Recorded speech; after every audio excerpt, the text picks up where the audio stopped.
नमस्कार, news state देख रहे हैं आप और मैं हूं आपके साथ आशीष पांडे। बुलेटिन की शुरुआत करते हैं बड़ी खबर से।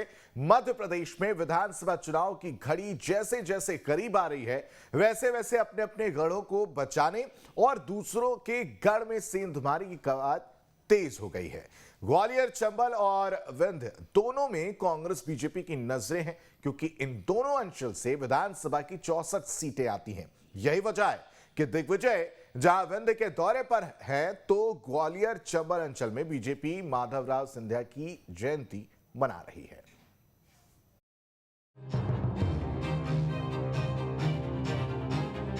मध्य प्रदेश में विधानसभा चुनाव का काउंटडाउन जारी है और इसके साथ ही बीजेपी कांग्रेस में अपने अपने गढ़ों को बचाने की सियासत तेज हो गई है।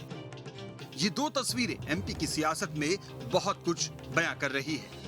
पहली तस्वीर पूर्व मुख्यमंत्री, दिग्गज कांग्रेसी और विंध्य की शान स्वर्गीय अर्जुन सिंह की है, जिनकी प्रतिमा का अनावरण मुख्यमंत्री शिवराज सिंह चौहान कर रहे हैं। दूसरी तस्वीर में ग्वालियर चंबल की शान और दिग्गज कांग्रेसी स्वर्गीय माधवराव सिंधिया की जयंती बीजेपी मना रही है।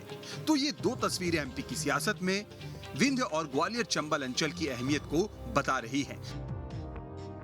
बहरहाल अब कहानी को आगे बढ़ाते हैं और बात दिग्विजय सिंह की करते हैं। दरअसल दिग्विजय सिंह विंध्य की यात्रा पर निकले हुए हैं। दिग्विजय 12 मार्च तक विंध्य के अलग अलग क्षेत्रों का दौरा करेंगे।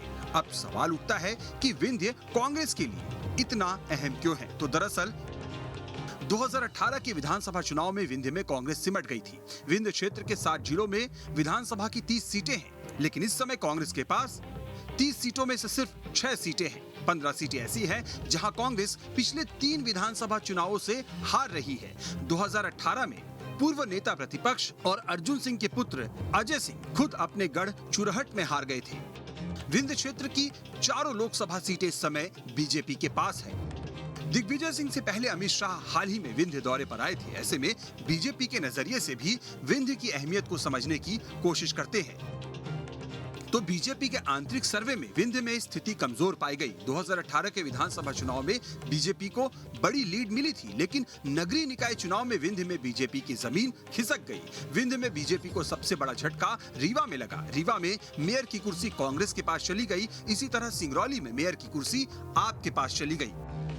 तो ये तो बात हुई विंध्य की। अब बात ग्वालियर चंबल की। दरअसल विंध्य दौरे के बाद दिग्विजय सिंह 16 से 18 मार्च तक ग्वालियर चंबल संभाग के 3 दिवसीय दौरे पर रह सकते हैं। वहीं दिग्विजय के दौरे से पहले माधवराव सिंधिया की जयंती के जरिए बीजेपी ग्वालियर चंबल में सक्रिय दिख रही है। ऐसे में सवाल उठता है कि आखिर ग्वालियर चंबल भी बीजेपी कांग्रेस के लिए इतना अहम क्यों है? तो आंकड़ों पर गौर करें तो ग्वालियर चंबल में 8 जिले और 34 विधानसभा सीटें हैं। 2018 में यहां कांग्रेस को 26, बीजेपी को 7 और 1 सीट बीएसपी को मिली थी। कमलनाथ सरकार गिरने के बाद एमपी में 28 सीटों पर उपचुनाव हुए। इसमें बीजेपी को 19 सीटें और कांग्रेस को 9 सीटों पर जीत मिली। जिन 28 सीटों पर उपचुनाव हुए थे, उनमें से 16 सीटें ग्वालियर चंबल अंचल की थी। उपचुनाव के बाद ग्वालियर चंबल की 34 में से 16 सीटें बीजेपी और 17 कांग्रेस के पास हो गयी।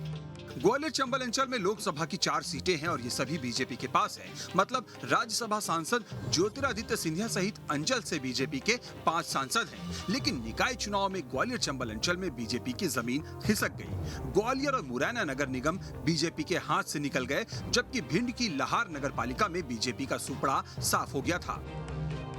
तो चुनावी साल में अपने गढ़ को बचाने और विरोधियों के गढ़ में सेंधमारी की कवायद तेज हो गई है। अब देखना दिलचस्प होगा कि गढ़ों का ये दंगल अब और किन किन क्षेत्रों तक जाता है। Team news state.